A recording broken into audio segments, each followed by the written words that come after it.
भगवान हार जाएं। एक सज्जन का नाम था दानचंद, उधर ही गंगा जी किनारे रहते थे, 16 किलोमीटर दूर गंगा जी, पर वो जिंदगी भर गंगा जी ही नहीं गए।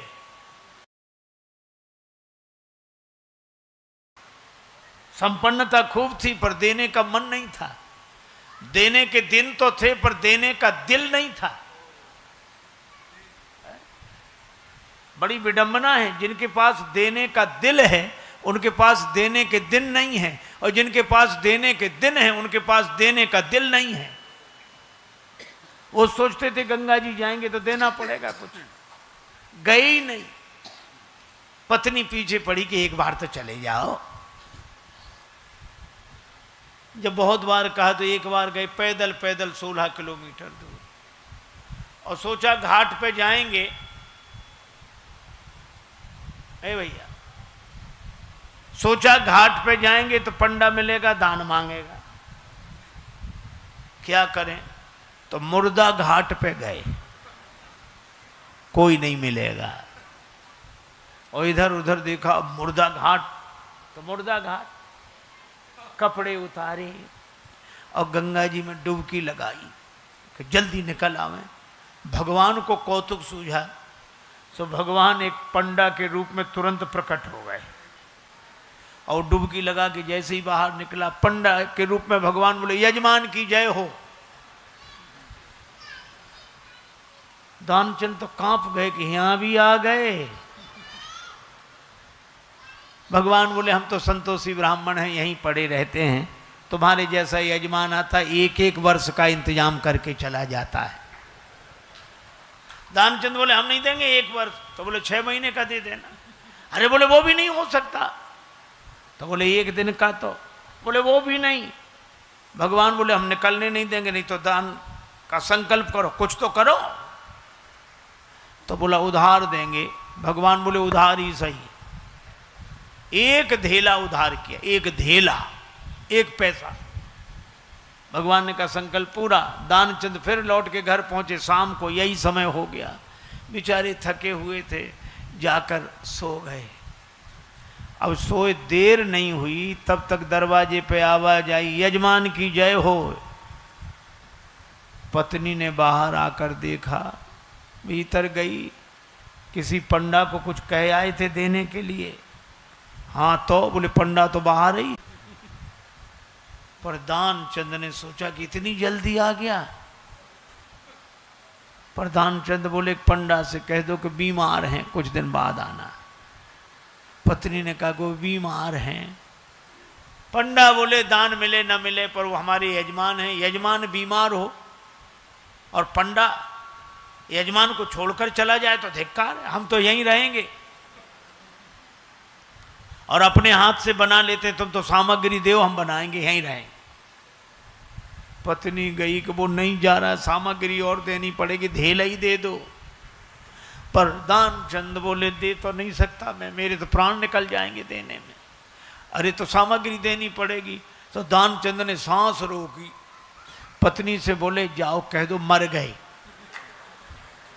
मरने तक को तैयार था, सांस रोके पड़ा। पत्नी ने आकर रोते हुए कहा कि वो तो मर गए। गए। पंडा ने कहा, राम राम राम राम राम। यजमान का जब तक अंतिम संस्कार न हो जाए पंडा जा कैसे सकता है? और तुम कहां खबर करोगी, हम ही सबको खबर कर देते हैं। अमित रूप प्रगटे ते ही काला, सबको खबर, गांव भर इकट्ठा हो गया। और वो भी इतना जिद्दी, सांस को रोके पड़ा। लोगों ने उसके शरीर को उठाया, ठठरी बांधने लगे। अब पत्नी सचमुच रोवे कि ये मरे नहीं हैं। वो जोर जोर से रो रो कहेगी ये मरे नहीं हैं। और गांव वाले कहें, ये तुम्हारा बहन, ये तो तुम्हारा मोह है, जाने वाला तो गया। और वो कहे ये नहीं मरे, हम जानते नहीं मरे। अपने मोह को दूर करो, आता है वो तो जाता ही है, वे तो गए। अब वो कहे कि ये सांस रोके हैं, नहीं मरे, हम कह रहे हैं।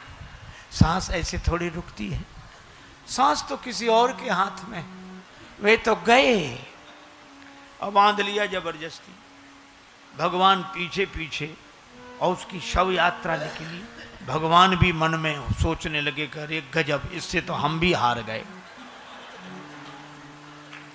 जब उसको चिता पर रखा, आग लगने वाली थी, भगवान ने कहा हम उनके पंडा हैं, यजमान के कान में कुछ कहेंगे।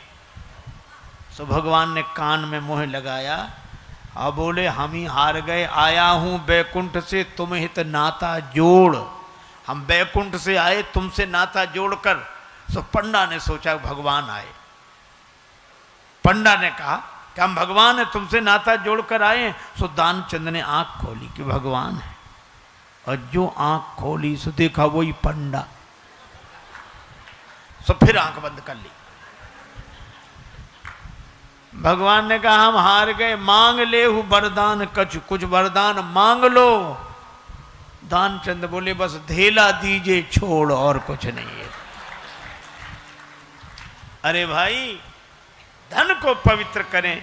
बही कैसे गंगा लहर धीरे धीरे, बही कैसे गंगा लहर धीरे धीरे, बही कैसे गंगा लहर धीरे धीरे, बही कैसे गंगा लहर धीरे धीरे, बही कैसे गंगा लहर धीरे धीरे, बही कैसे गंगा लहर धीरे धीरे।